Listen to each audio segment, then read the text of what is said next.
have probably started, and we wouldn't have been live. True. All right, we're live. We've got a green light.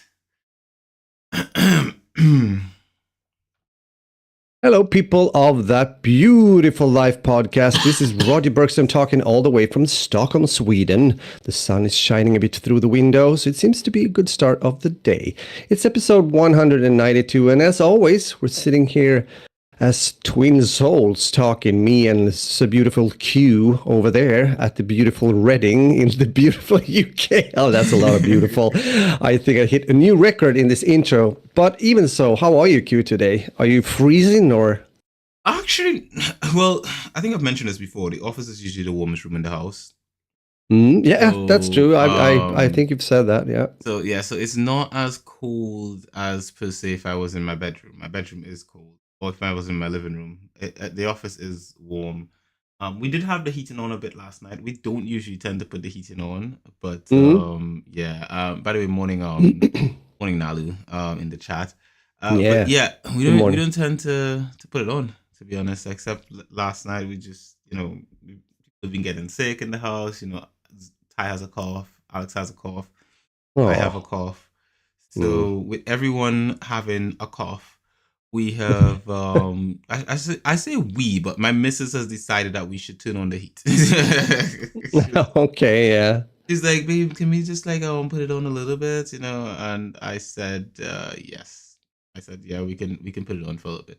And then but what I do is I put it on before they go to bed, so that they get nice and warm in the bed. But then I turn it off when I go to bed. And then what I did is I set an automation to have it turn back on just before everyone got up, but the automation didn't work, so I'm not sure why. I'm gonna have to double check it after. But yeah. What is the missus in the chat? You don't have condensation on the windows thanks to you turned on the heat a bit, right? I guess. But we also get condensation in the window from just it being closed if people are sleeping in their rooms. Back it a little bit, it'll be fine. That's what I do anyway. Yeah. But I'm built different, so. So well, it's a morning. Good. It's podcast morning and all that kind of good stuff. We've got a lot to talk about. A lot. Yeah. A lot.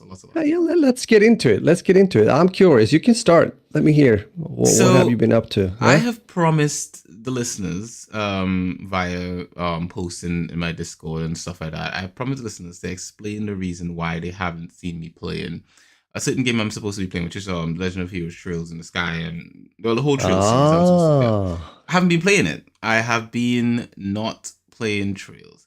And there's a reason for that. I don't know if you guys want to consider it an important, if you guys are going to say, oh, that is a valid reason, Q, you're going to be like, look, that's a stupid excuse. But I'm just going to give you guys my reason anyway, and you guys can choose how you want to take it or not.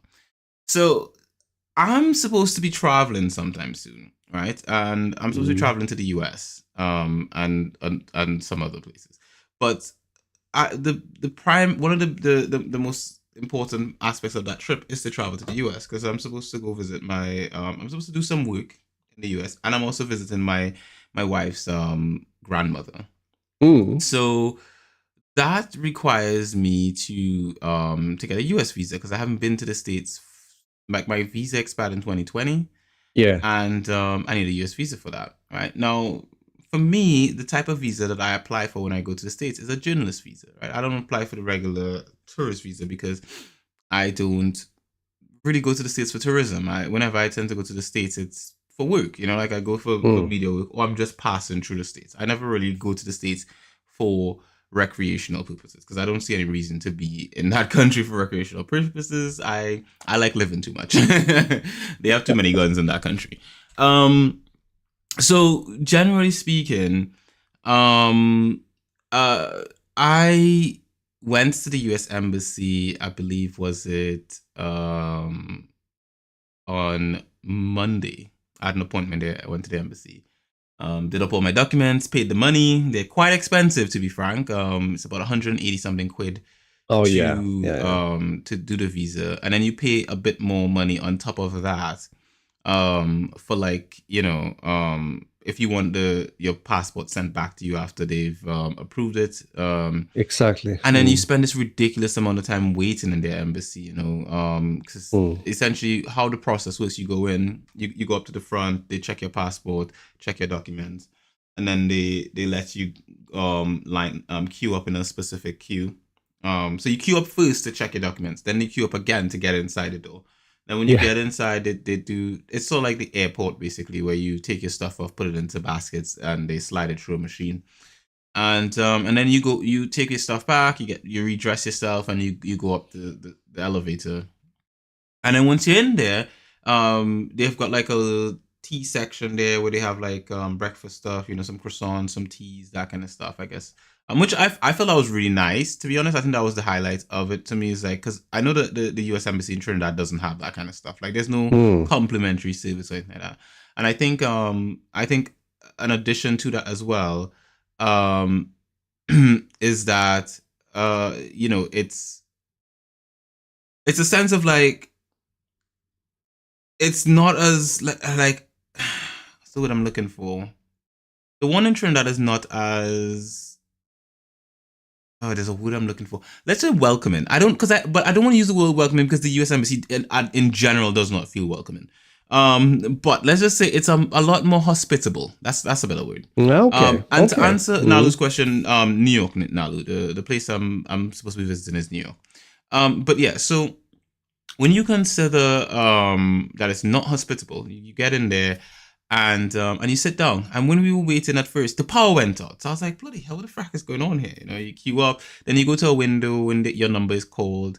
You get to that window, you show them your documents. They look over the stuff. They ask you a few questions. They take your stuff, put some stickers in it, and they tell you they'll call you back when it's ready. And they put your number back up. You go up to the window again. You get your stuff back, and then you go and you queue up again in another queue to Mm. then speak to someone, do an interview, they call it. And then that takes forever, and eventually you get to the interview, Yeah. and then the person looks at your documents and whatever other stuff, I guess whatever you submitted to them online in your application, and then they decide if they're gonna give you a visa or not. So I went through that whole process. Took a good long while in London on Monday, and then was told by the gentleman who interviewed me that, sometimes you look at the people like you look at people when you're going to do stuff, and you could see Mm. one person, you think, if I get that person, I'm probably gonna have a hard time. But you could look at someone else and be like, if I get this other person looks like they're having a good day, they look like they're gonna, like, if whatever it is, like, I'm gonna have a generally positive experience with this individual. That gentleman, I spotted him from a mile away, and I was like, oh my god, please, I don't want to have to. I would prefer, there was a lady I saw, and I was like, I'd prefer to have her, you know. And I ended up with this gentleman, and he looked at my hey, Ray, welcome to the chat, bro. And he basically told me that he can't approve my visa application. He told me that I did not have enough qualifying information to prove my media status. And yeah, and told me, yeah, he wasn't going to be able to grant it to me. This is after you've already paid for everything and waited a whole morning. Look, if you're going to tell me all that kind of stuff just from looking at my documents, you might as well just look at my documents and tell me no from at home, instead of me having to go all the way there. In the end, I pleaded my case, that I don't understand why that is, and I am a verifiable media individual. You can find all my stuff online and all this sort of stuff. And then he was like, "Well, if you think you can prove your case even further, here's an email address. You can email in your proof, and Okay. I'll set your thing to pending. And once you've emailed it in, if we deem it valid." Mm. We will give you a I guess something to then send, like a code or something, then send in your documents via post, and then you get it back. Mm. So I now have to send in some stuff to give them verification. But he doesn't. When I asked him, I was like, so what do you need from me? Because I can provide you anything that you need if you can just tell me what you need. And he's like, well, I can't give you immigration advice. And I'm like, so then I have to. Basically, what I'm thinking, I'm just gonna have to just print out my whole work, what do you call it, resume or whatever have you, like a long list of documents and pictures and all that kind of stuff, and send it in or something, because it's so silly, that I have to go through all this process. Yeah, yeah, yeah. And no, they don't give you any information, any feedback, anything. And I kind of guess I understand why. But I mean, dude, you guys have granted me a visa for the exact same purpose in the past. Like, why is it Mm. so difficult to just like, he asked the same questions, you work for the same company or so stuff. And I'm like, yeah, everything is there. You can check it. It's Yeah, verifiable. yeah, right. You can Google it. You can pull up the website. You can see the YouTube Yeah. channels. You can see everything. You can see all my work right there. It is all there. And still he No, was but procedures, you got to follow follow each, like, the textbook, so to speak. And yes, no, you got to send it in and they're going to review it like irritating. that. Oh my God. Yeah. I get memories when you're talking about this. I just want to fill in since as you know, when I was traveling a lot through the 90s and also the like 2000 up till 2015, Mm-hmm. we went to the US quite a few times, and Mm-hmm. I applied the same way you did, like when going to the US Embassy here in Stockholm. And for sure, I know what you're talking about.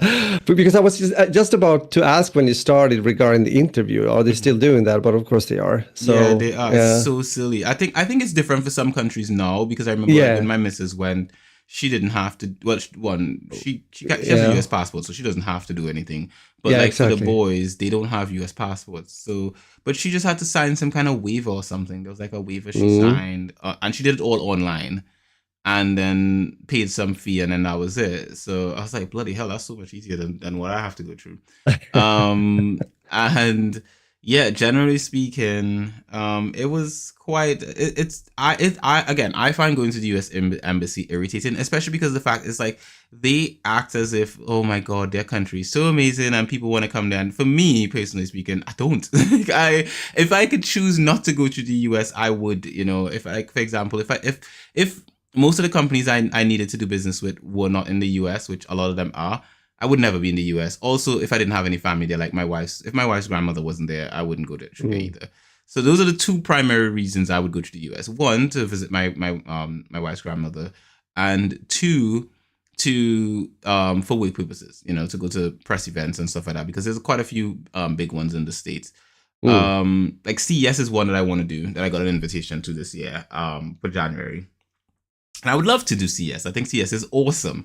Mm. Um, but yeah, like there's a few of those that I would love to do, but in Christ, it is challenging and irritating to have You to. should have said when you were ending the interview, like, okay, mate, please, could you save this now? Because I'm like coming back in January, so we don't have to redo this Nah, they again. do it for the whole damn thing all over again. But the thing is that Yeah, once you get the visa from them, yeah, it's usually for like a couple of years. So yeah, I wouldn't have to I go know. back in Yeah, it's anytime okay.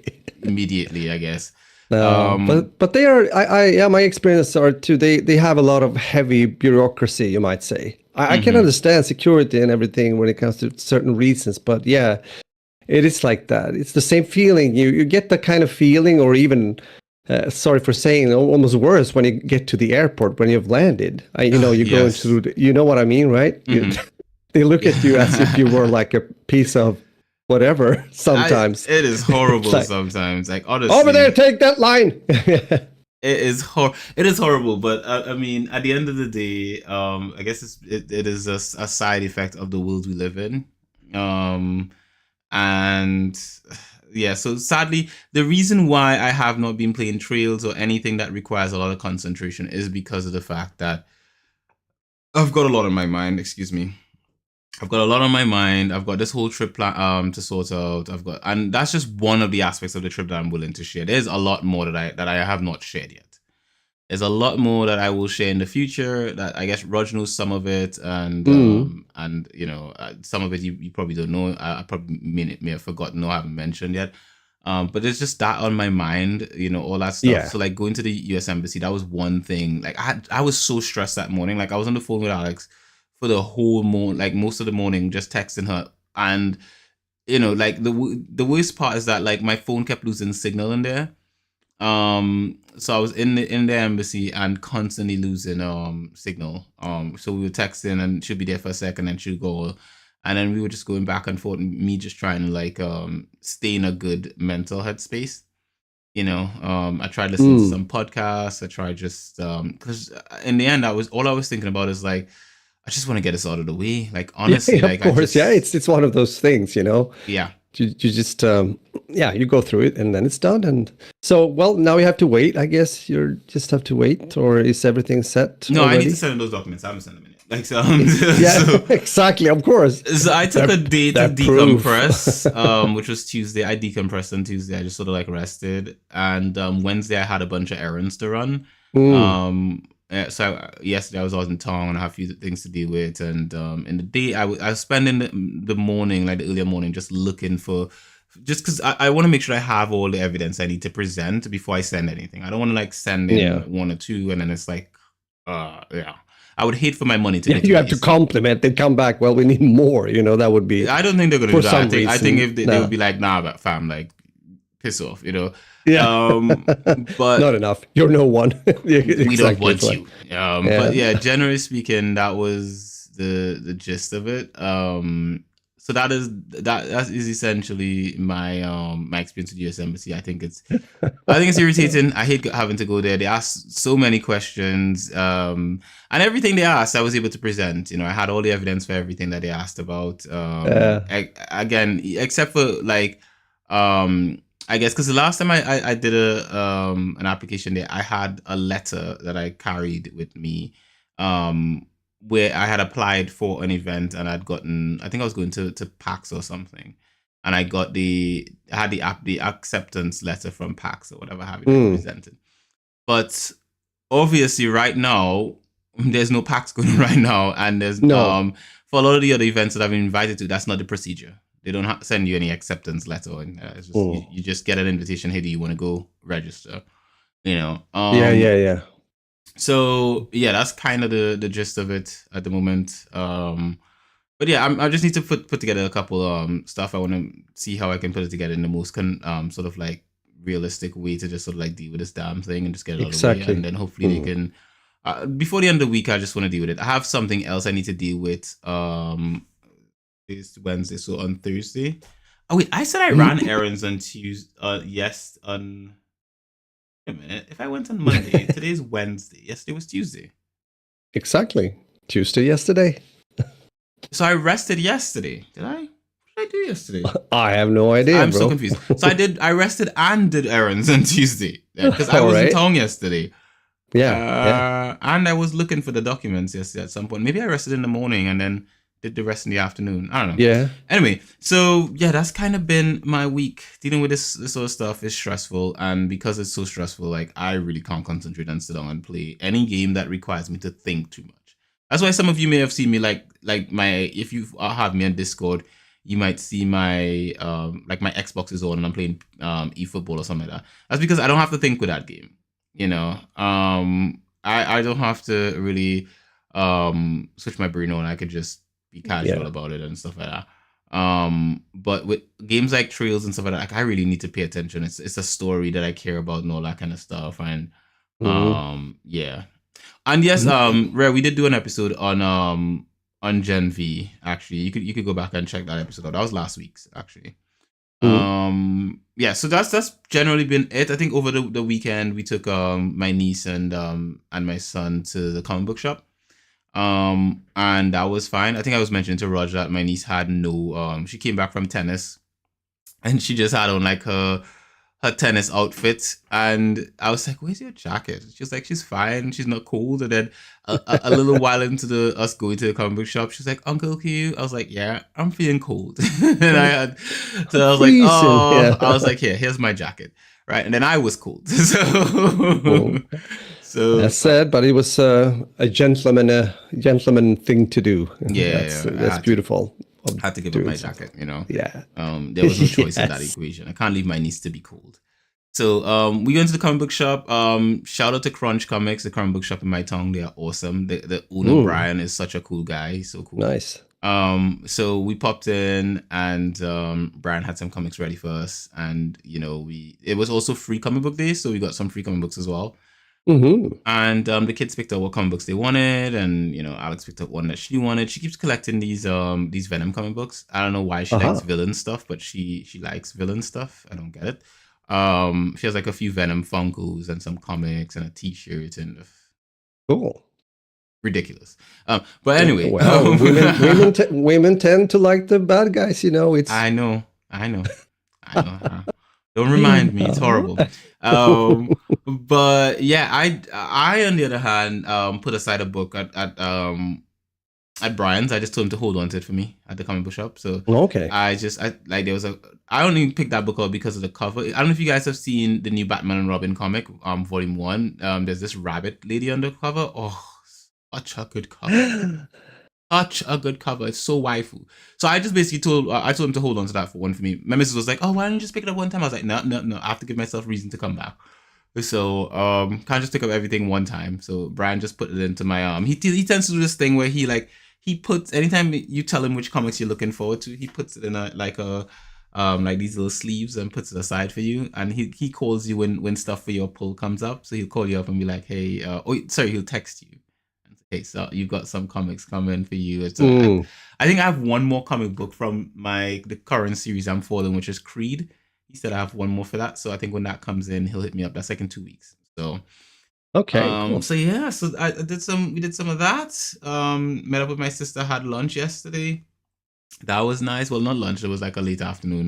Mm. We had soup, ramen noodles. Which was Oh, nice. that's good. Yeah, good Food. ramen is really, yeah, like that. I like It's that. so good. There's this place in town Yeah. called CC, yeah, CC noodles, Mm, and good. so CICI noodle, and they're really good. And we had like the beef brisket. If ever you're in Reading and you're having noodles, get the beef brisket. It's so good at CC's, and get it with the broth. Don't get it without the broth. That's like only crazy people eat with ramen without broth. So yeah, that's kind of been a bit of my week and why I have not been playing Trails. I will hopefully get back into it soon once I have been able to clear a bit of the stuff off of my plate and I can concentrate Mm. a bit more on stuff. And I understand what you're saying, Rare, about bureaucracy in Brazil. It is the same in Trinidad and a lot of other countries. The UK has a lot of bureaucracy, to be honest, everywhere. There's It's very few countries that yeah. don't. You Yeah, saying, Rod? exactly. That is yes what I was about to say. The experiences I've had traveling. Of course, it's easier if you are like, for example, me living in the EU, and Mm-hmm. you used to do that. UK is not in the EU any longer, but you know what I mean. It's like, Mm-hmm. of course, that can be easier just traveling between those countries, but. Yeah. I can't remember. I mean, I've been in Brazil. I can't remember if maybe it was a lot of bureaucracy. I remember though going to Australia twice, Mm-hmm. and man, that was the most bureaucracy I have experienced when it comes to documents filling out or whatever. It was like thick paper, you know, like stuff, and it was a lot to that I remember. That was that kind of experience. That kind of stuff kind of deters you from wanting to travel a lot as well. Like, Yeah, because yeah, sometimes you just think, it oh, is. it's just a It is a hassle. hassle. I mean, Yeah. as you said, you just have to decide to put a day aside and actually just do the shit. Like go through it, do Hmm. it, and do it as good as you can, and then it's out of the way, hopefully, and you're able to go. Just do I'll be honest. I the would fun prefer. stuff. I would prefer if my like one of the things that I would say like my missus is really good at is she handles my bureaucracy stuff really well. I know she probably hates doing it, but Mm, whenever it comes to like sorting out like trips that I have to go on and stuff like that, and she literally like is so good at just like navigating those sort of websites and filling out whatever I need to I'm fill out or good. finding Yeah, whatever I need to find in a short enough period of time. Like she'll just sit down there for like I don't know, yeah. like 15 to 20 minutes and she'll get everything. Whereas I'll be there for the whole day. I'll be there for the whole day. I'll be stressing out, pulling my hair, like, oh my god, I hate this.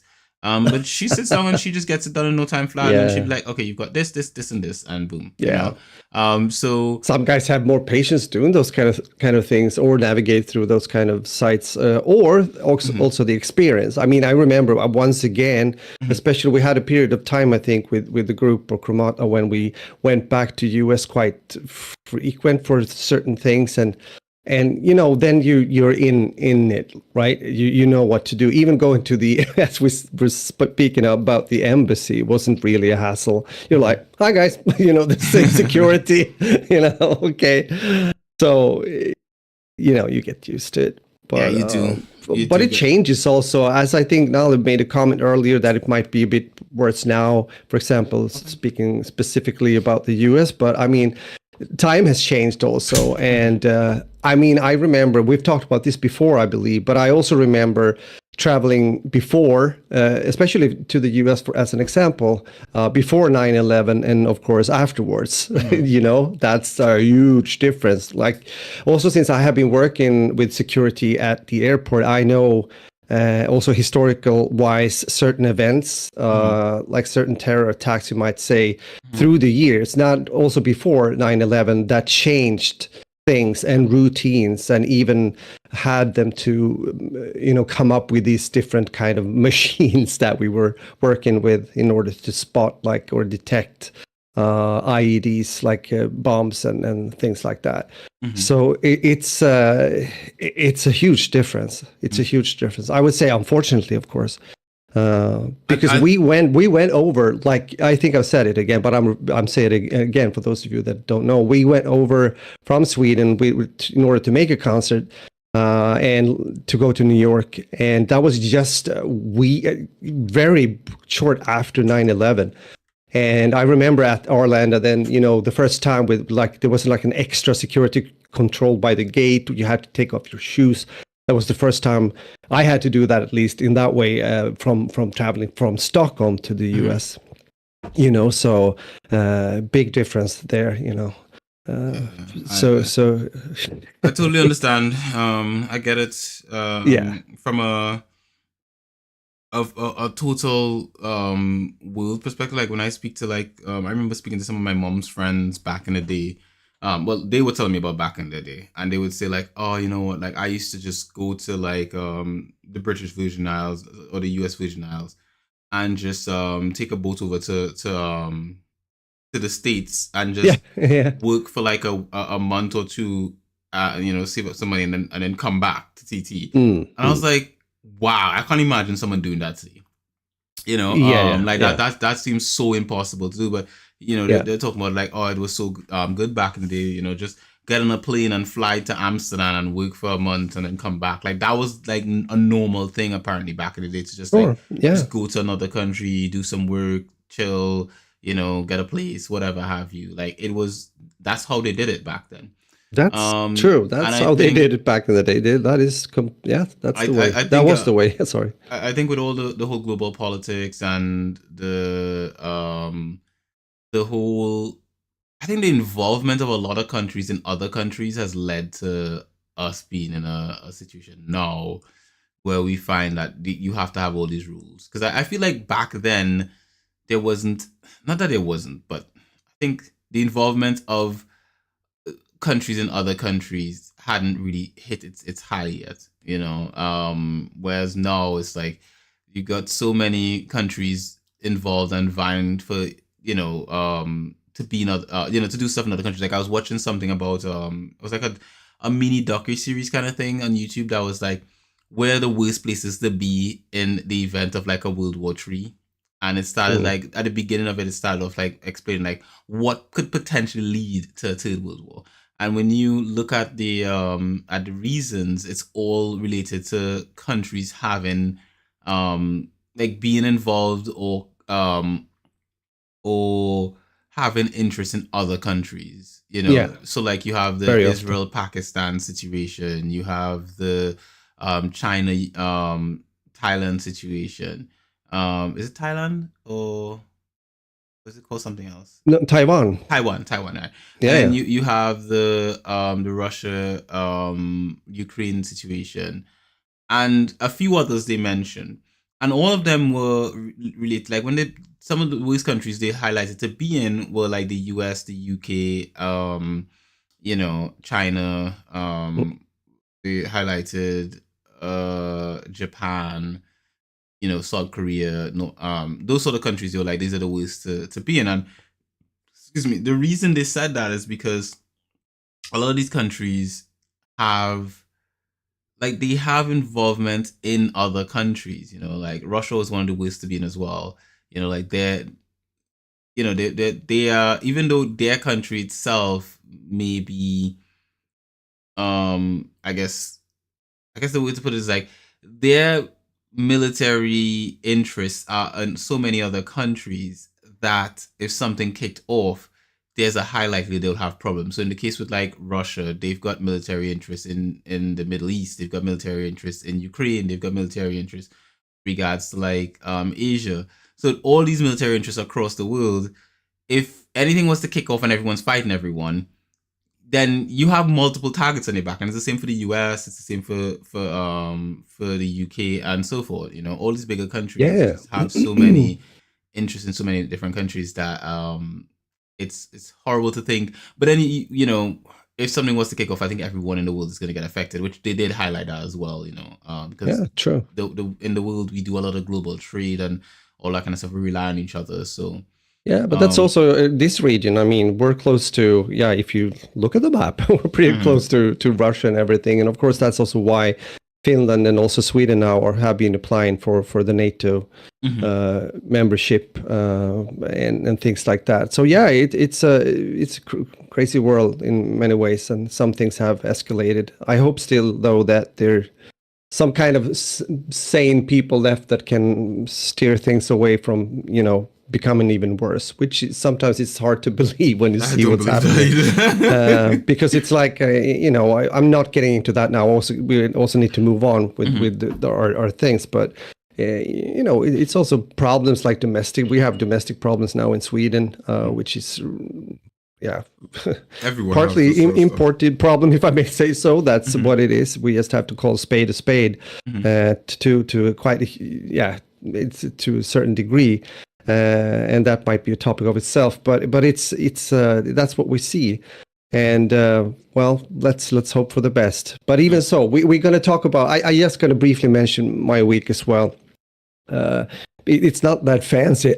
Actually, I've just been on the grind. I've been following. We talked about routines. I think we talked about before. Trying to keep up what you're doing and be very consistent. It might be whatever you do. If it goes, also if you're doing something like working out or everything, find that consistent basis that works for you to get results and things like that. So that's been my mantra also when it comes to my work and everything. And it's been going pretty okay. I've had a good week. I just wanted to mention that. I also got some nice pictures from my oldest son, Adam. He was in Vienna with the gaming studio, and I just realized I kind of missed Vienna. It's a very beautiful city.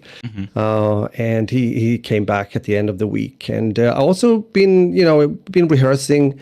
As said, I'm involved in 2 different projects when it comes to bands. And tomorrow, as mentioned to you, we will meet up and start to record. Actually, it's like a demo. We're going to do a demo. We're going to record two songs. Most likely, just going to be able to do one tomorrow and then find another opportunity. So that's what's going to happen, and stuff like that. So it's been nice. The weather has been going a bit back and forth here. Apparently, where we are, it's fall now, and it's getting very close to zero, especially when we're getting into the evening or the night. So I'm just expecting. I mean, there's been snow here when it comes to the northern part of the country. I talked to my mom like the other day or around the weekend that passed, and she just said that if you go in to the countryside, you might say, from where she lives, then there might be some snow, and of course even more further up north. So we'll see. And as you and I discussed, let's see if we actually get some snow this winter. We never know nowadays. So, I hope so. I mean, if it's winter, I want snow here. So Mm-hmm. We'll see. We'll see about that.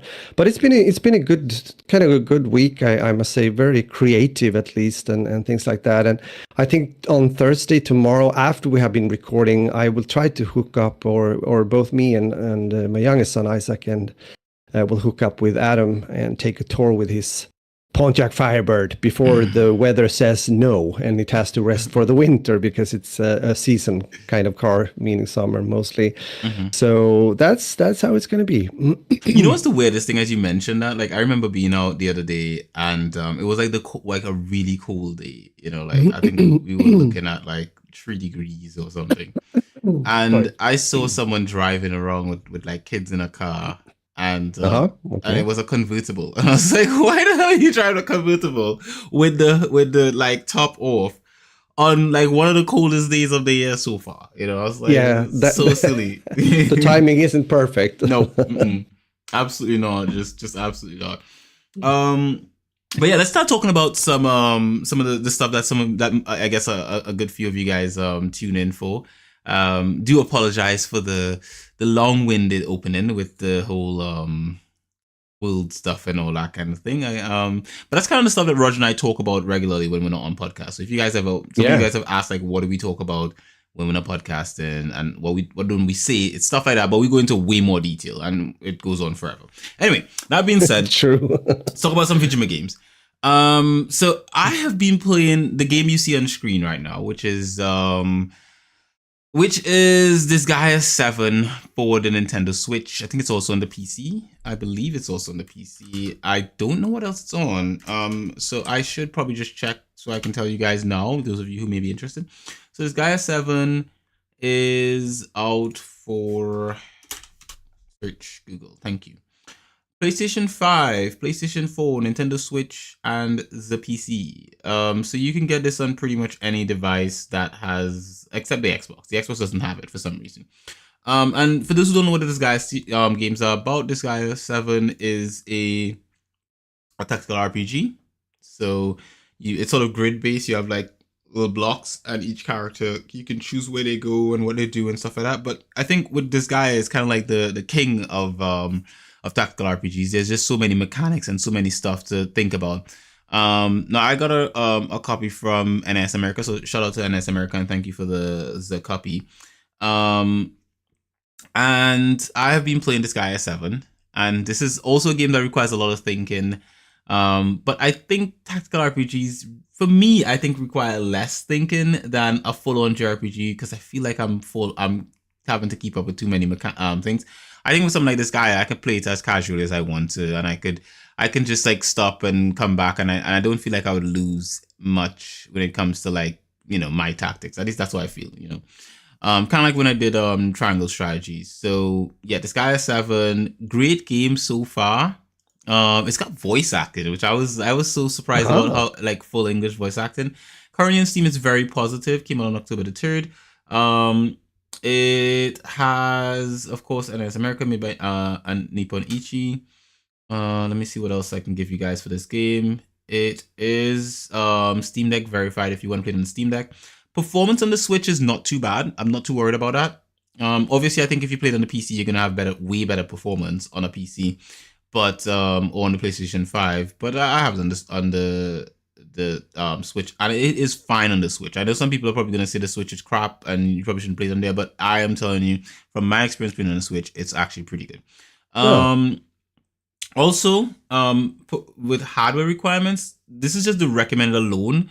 You're looking at an Intel Core i5, 8 gigs of RAM, a GTX 1650 as your baseline. That is very, very open, like what I would consider to be entry level, right? A lot of those parts are not too expensive, and I wouldn't even think if you see an Intel i5, I'm thinking like, fam, you could just get an AMD Ryzen 3 or something and run on this thing. Right, so essentially, this thing can run on almost a potato, almost. And the only options for languages you have are English and Japanese, which I've been playing with the English voice acting, which is great. But you do have subtitles and interface for French, simplified Chinese, traditional Chinese, and Korean as well. So those are your options. Those of you speaking other languages, you can't get those. And of course, it being a Japanese type game, and Nipponichi being Nipponichi now, the DLC alone. Let me just put this out there. There's an Ultimate Edition for this game with the DLC, all the DLC and stuff involved. It cost £104.44. So let me just say this: if you're planning to buy DLC for this game, prepare that wallet, buddy. Yeah, you gotta open the wallet wide. You're gonna have to open it wide. I've never really bought DLC for this Disgaea game, so I don't feel like this will bother me in any way, shape, or form. Is it maybe, yeah, is it like necessary? I mean, I understand the content part of it, but I mean, in this case, it's does it? Well, I mean, it's single player, so it's all fine, I guess. I was just thinking the effect the DLCs can have. Sorry, especially mostly for my kind of gaming behavior or choice of games, where it can split communities and people start to talk about different things and different experiences when they are not at the same place. If that makes sense. I think the thing with DLC is, especially in single player games, sometimes the DLC is story based, right? And it blocks out the ending of the story, and that is a problem. But I would say for this game, it doesn't seem to be that way. It seems to be that the DLC is all like additional characters with their additional stories and all that kind of stuff. So these are characters that are not really like they're characters from like previous Disgaea games. So like you have the main characters from Disgaea 1, 2, 3, 4, 5, 6, all the way up. And you can play little extra storylines for them. So it's more for like fans who really just want to revisit certain characters and have them in their party and stuff like that. And they each come with like their own little story missions and stuff like that. But I don't think it locks out the ending.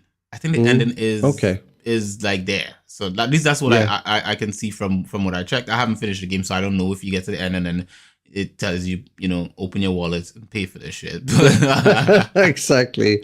Have you come far? Have you played a lot? No. I haven't. I only recently started playing it. As I said, my head has been totally packed with all the things. I only recently started. I know.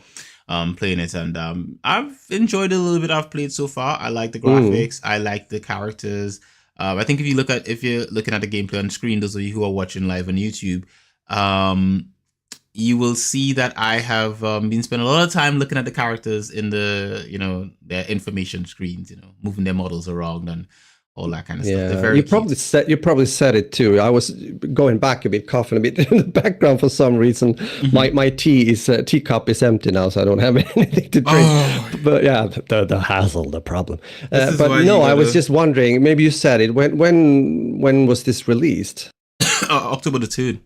Okay, so it's out already. So those of you who want to pick it up, you can pick it up right now. Like you can purchase the game. Price wise, if you're just buying the base edition of the game, it's like £54.99. So it's a full price release. I can't say if I would recommend that. Obviously, if you're buying on PC, you don't have to pay that full price. You can buy it off of CD Keys or even Amazon will get you cheaper, because on Amazon it's like $42.95. So if you're looking to pick it up, I would probably say don't go directly onto like whatever storefront you're going to get it from, whether it's PlayStation Network or Steam or whatever. I'd say better is to probably try to get something in stores or via an online retailer that's not the direct store, and you probably get a better deal than you get from the direct retailer. Because even like the one that's selling on the, what do you call it, on Amazon for the Switch, it's $42.95, and that's the deluxe edition. So it's not even the base game, it's deluxe. And from what I can tell, the deluxe edition, now back in the day, a deluxe edition used to include a lot of stuff. The deluxe edition just includes a weapon set, a cosmetic set, and the game. Yeah. Okay. So you get some weapons, you get some cosmetics, and then the game, which I believe the version of the game I have is that version, because I have seen some of those items in my like I've seen the special weapon set on my game. So that means that I probably have this version of the game. Most likely. Yeah. Most likely. But yeah, that is kind of the gist of Disgaea 7. I can't say much more about the game. I would just have to say that you guys can check it out if you're keen on it, if it's your cup of tea. Mm. Me, it's a cool game, and I will recommend it so far. Rog, tell us about your game though, which I'm sure you have a lot to say because it's one that you play regularly, and it's actually the picture, the thumbnail for this video. Yeah, I feel the pressure now. I really feel the pressure now to say something really witty and smart and whatever have you. Yeah, I've been playing the beta when it comes to the upcoming new Call of Duty game, which is Modern Warfare 3 by Sledgehammer Games. And I saw a comment, I think, Nal, you talked about, well, what's happening now also with Activision and Microsoft and everything. And yeah, it's those times of the year, I would say, both an upcoming release and also the kind of overtake by Microsoft. It's going to be interesting to see what happens when it comes to the gaming politics scene. But we're going to talk about the game. Yeah, I was also this year able to get a code from Activision, so thank you for that. But I made a video recently if people want to check out more, like in I would say almost in depth. I especially go into and talk about the skill-based matchmaking system in the game,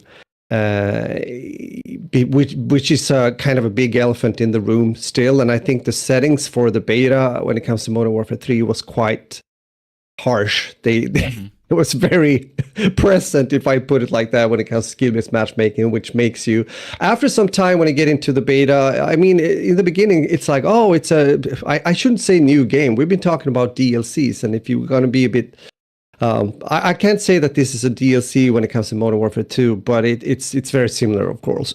It looks almost the same. But it does play a bit different, and I'm going to get to that because there are differences here that I like more with this game compared to the former one, which is Modern Warfare 2 2022. And now you have a question, please go on. If there's questions, I will try to answer them. But initially, I had a good time. I mean, what they've done here is also that they have brought back old maps from the OG days when it comes to Modern Warfare 2 2009, like maps like Rust and High Rise and Skid Row, I think, and so forth. And I don't mind that. Most of them are good, proven good maps, you might say. So that kind of part of the equation when playing an online multiplayer game is out of it. It's like there, it's there. You don't have to be worried that it's going to be a bad map. However, I would have liked to see a new map, at least one new map from the pen of Sledgehammer Games in the beta, just to get a feel of what you might expect when the full game comes out, if that makes sense. Gameplay-wise, it played well. I think what they've done, the biggest change is the movement. Infinity Ward had a kind of vision already from Modern Warfare 2019 to make it a bit more slower paced, but don't make it that, the movement that fast. They made some changes when it comes to sliding or being able to slide and shoot and stuff like that. A lot of that wasn't that appreciated. And the same thing, and I think it was even, I would almost say worse, even though I had a good time. I have to say, though, I kind of appreciated Modern Warfare 2019, not as much or more than Modern Warfare 2 2022. It's kind of ridiculous when they've used the same names in some of the older games back in the days. I was confused. It's I was confused. Like, I am out confused already? Like that's what I told. Yeah, exactly. Yeah, exactly. Yeah. It's weird, right? But also I'm going to answer the question. Did Modern Warfare 2 have the campaign mission? What to say? There's a symbol there. No rush. I don't remember, actually. I don't remember. I'm not even sure if I did play through the whole campaign when it comes to Modern Warfare 2. If you're talking 2022, I believe, to be honest. So I can't really answer that question. Sorry. But even so, the beta, if I'm going to talk about the overall impression, I had a pretty good time because I enjoyed to see that they brought back what made Call of Duty back in the days, meaning this fast-paced kind of movement and, that kind of gameplay. I mean, mostly it's about the respawn game modes, even though some people prefer to play S&D, which is Search and Destroy, which is kind of a light version of CSGO, I would say, or Counter-Strike. But there are problems also. There were, if I would mention one, they have to look into the spawn system. It was not that good on many maps. One of the worst example is on one of the classic maps, which is called High Rise, where they for some reason put us down in the lower base of the map, meaning like almost you could call it the basement. It kind of makes sense in a way. So you spawn there, which made it a bit weird. When you were playing Domination, Domination is a game where you cap 3 flags, you might say. One tactical move, usually if the spawns are allowing it, is to cap, let's say, A and B. B is always in the mid of the map, and then you can push towards their spawn, which would be C, right, the C flag, and keep them back there if you're having a good team and if you're a good player. But now what happened? Well, I capped A and B, and all of a sudden, if I died, I spawned down in the basement. So I kind of lost momentum. I wasn't able to get to that push or keep them back. So what also happened is that they put the enemy players spawning on the A flag that we just capped. So they were spawning behind it. It was like, how are you going to play the game mode properly if you treat the spawns like that? So no. Yeah, Modern Warfare 2 2009 had a one-man army perk in multiplayer. That is nothing they have brought back, fortunately, because that was a problem in the 2009 version, where people could just change between classic and classes and go back and use the noob tube that they never nerfed. That was the point at the time where the studio Infinity Ward at that time kind of fell apart partly, and some of the guys went on and started up Respawn Entertainment that made Titanfall and then Apex Legends later on. That's another story. But even so the gameplay, I had a good time. I played mostly as a sniper. There was a bit weird though, because the 2 snipers were both semi-automatic, and they had quite a fast fire rate. I think that might be a problem. People gonna whine about that for sure. And I would like to see a bolt action sniper. Then the problem with the fire rate is kind of out of the way. People can't at least complain about that. So we'll see what's going to happen when the full game comes out. I hope they will be able to make good maps. I mentioned the skill-based matchmaking. I mean, it's nothing that they will take away. It's there because they make money out of it. That's the motivation, because they are able to see to that even bad players are able to kill good players in the game. That's literally why it's there. And because for me, being somewhat an experienced player and on like above average, I could at least say that with confidence. For me, after but it's you can call whatever, but it's that's how it is. So it means that for me, I have a pleasant time the first hours. Then after half a day, the skill-based matchmaking kicks in, and it puts me into sweaty lobbies, like really sweaty lobbies, and sometimes also punish me. It almost feels sometimes as if it's rigged. Like you get into a match where you are the kind of, how do you say, the guy that carry the team, meaning you have players that aren't on the same level as you, but in the other team you have a lot of really good, whatever, what is good in a way, but good players. On the other hand, I don't know what to say. Call of Duty is probably one of the easiest like shooter games you can get into, especially since it's like carrying your hand, as mentioned, when it comes to skill-based matchmaking system.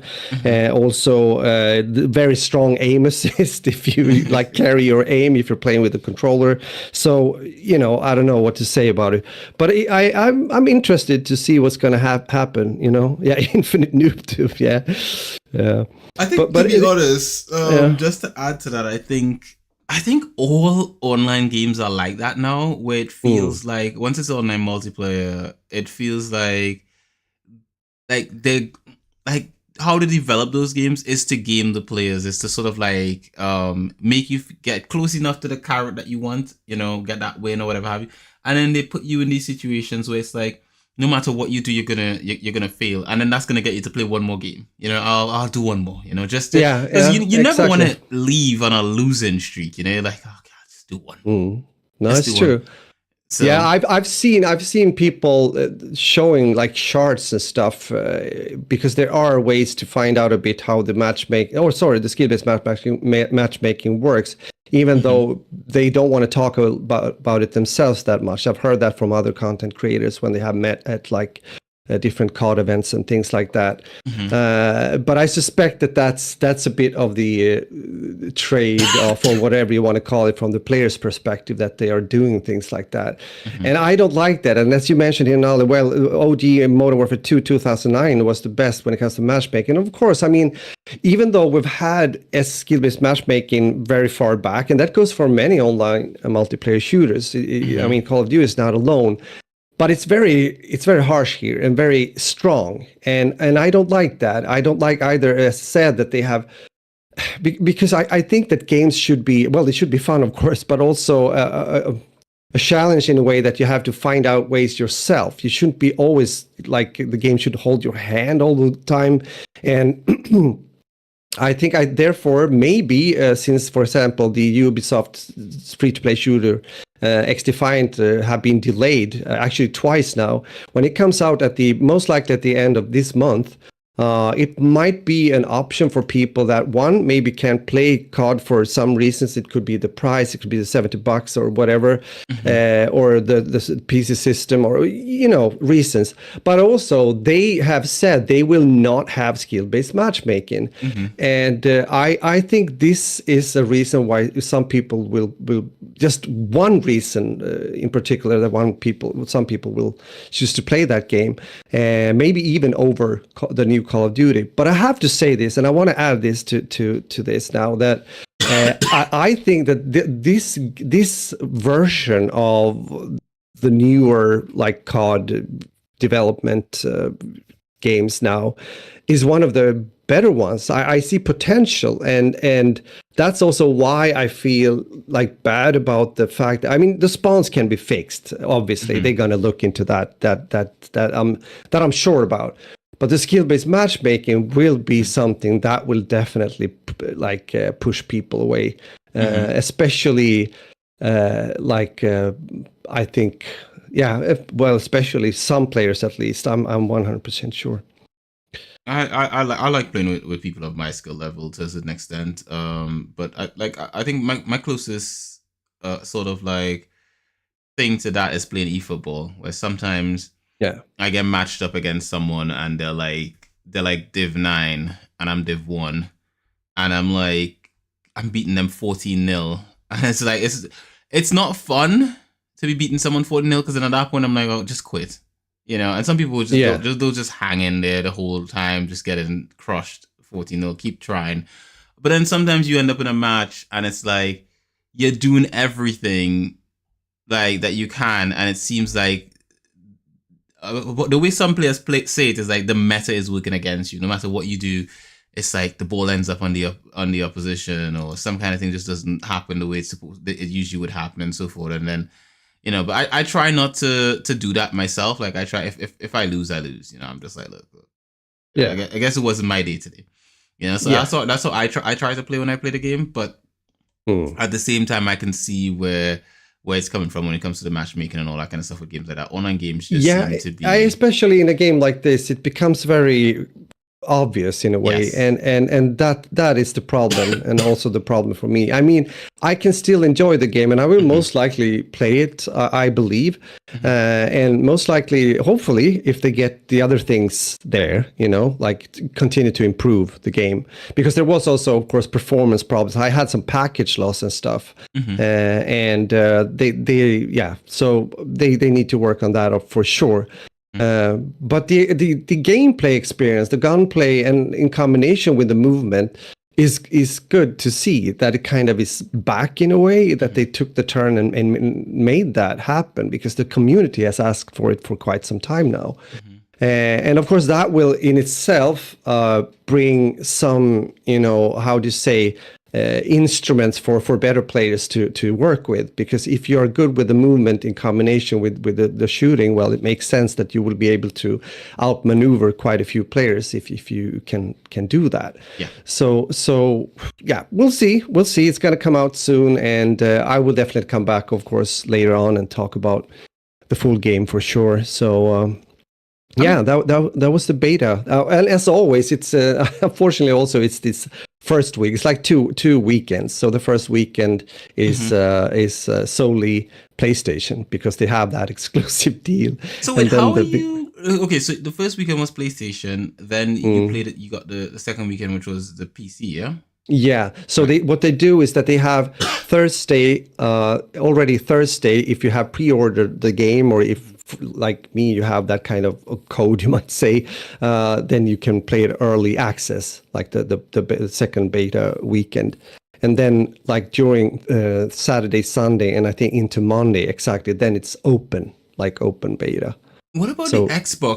Does that get like a closed beta as well, or is it just PlayStation and no, PC? it's only PlayStation. Oh, you know what? And now Activision's owned by Xbox. Could you imagine they're giving exclusivity to the Yeah, yeah. opposition? And There's gonna be a lot of things that might be corrected here. We'll see what's gonna we happen. shall see. You know, now that We shall Activision, see. I think we won't be buying Call of Duty any further. It shall be on Game Pass.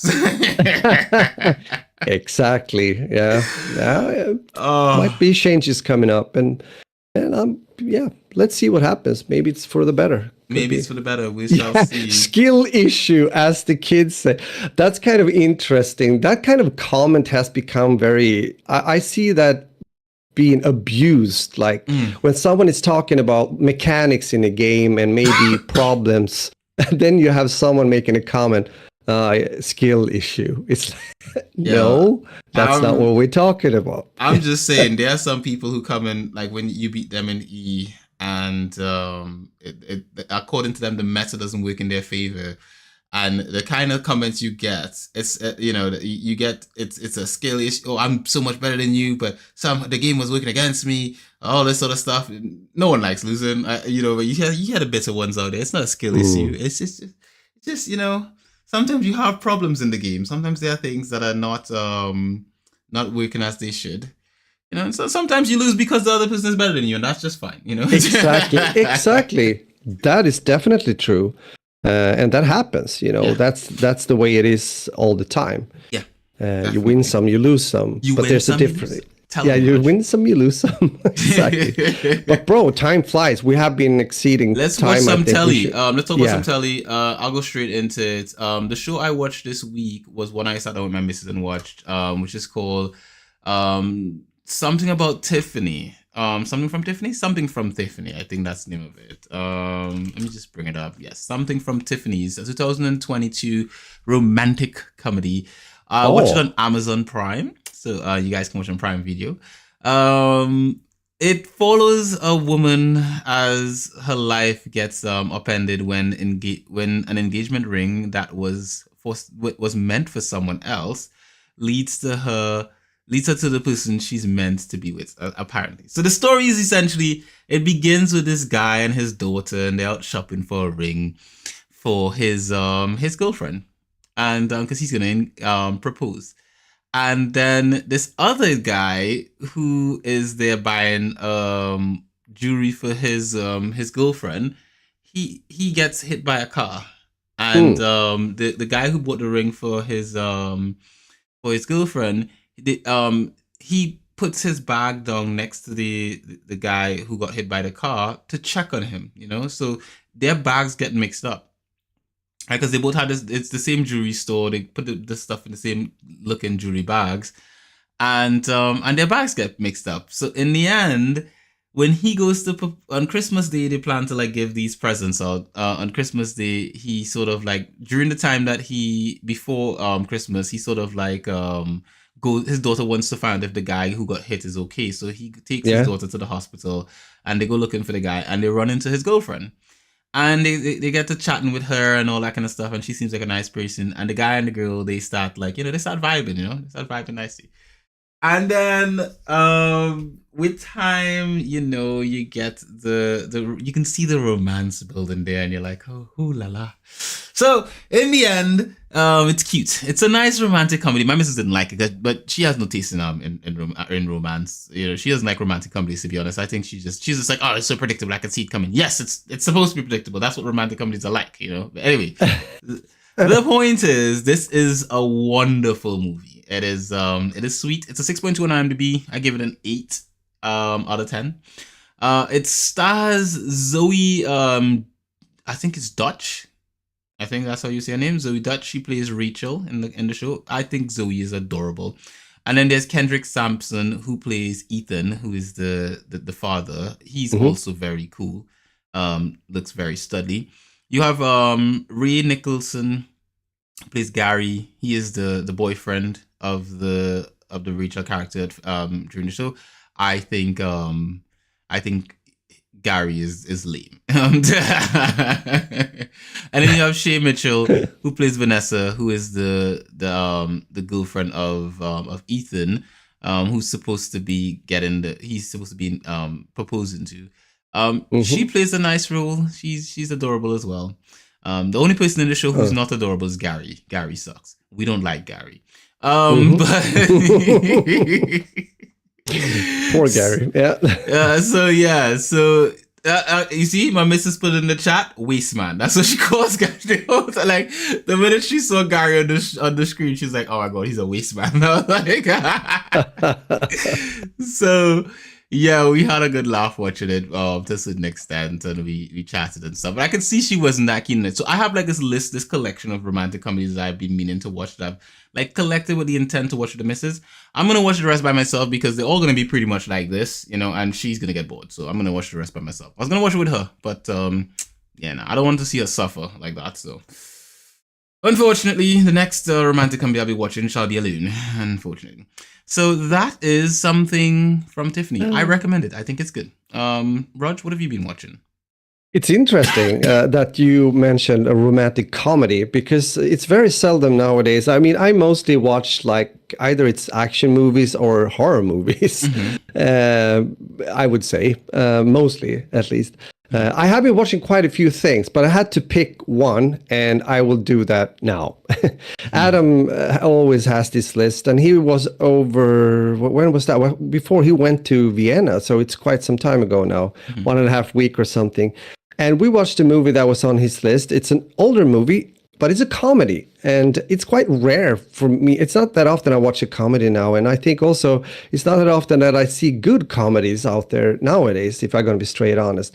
But this is an old school kind of comedy from 2008, you might say, Mm-hmm. and it's called Step Brothers, and it's Will Ferrell, Adam Mm-hmm. McKay, John C. Reilly that has been writing, and the stars is of course Will Ferrell and John C. Reilly, and it's just great. It's really really good. It's Mm-hmm. about these two guys in their like 40s, still living at home. Will is living with his mom, John C. Reilly with his dad, and their mom, or the mom and the dad meet each other. They are divorced and everything and whatever have you, and which means that they move together. And Will Ferrell and John C. Reilly get under the same roof. And even though they are, yeah, oh, you have been watching it? Oh, god damn it. Oh, good. Yeah, it's really, it's so fun. I mean, they are so immature. They are so immature. They are like, when two guys that are like 10 meet like the first time. Hi, what do you have there? Well, what? Like that's my music room. You can't go in there. Why? I have my drums there. Don't dare to touch them. It starts off a bit like it's like checking the boundaries and trying to whatever. But it turns out to become like it's really really fun. I highly recommend this movie if you want to laugh and laugh a lot. I think they're both great, and I really really enjoyed it. It has a 6.9 on IMDb. I easily give it a 7.5 at least, maybe higher. Yeah, just a good movie, a good comedy. So Step Brothers recommended. I would say yes to that as well, because just from like over the years of watching comedies, Will Ferrell has, and almost everything he's been in has been Yeah. just like insane and good at the same time. Yes, I agree. He's been in so many stuff over the years, and 99.9% of everything he's been in has been good. And I think some Yeah. people don't like his humor. I do. I think one of his best works was how do you say Talladega Nights? I think that's how it's Okay. pronounced. That's like 2006. Will Ferrell. I think that's one of his first films. That the Ballad of Ricky Bobby. That was insanely hilarious back in the day. I don't know how the humor holds up for modern stuff is like right now. But Step Brothers came out not too long after that in 2008. So it's still in his prime when he's just like fresh Will Ferrell. I don't know what his stuff is like nowadays, but I know for pretty much almost everything I've seen Will Ferrell in, he's been brilliant. So yeah, I don't know what his stuff is like now. I haven't seen any of his new things recently. I think he has a something called Quiz Lady that came out recently that he's in. I don't know if I don't think he's leading in it, so just a background character. He's also in Barbie as well, if I'm correct. But yeah, Will Ferrell is good stuff. So Yeah.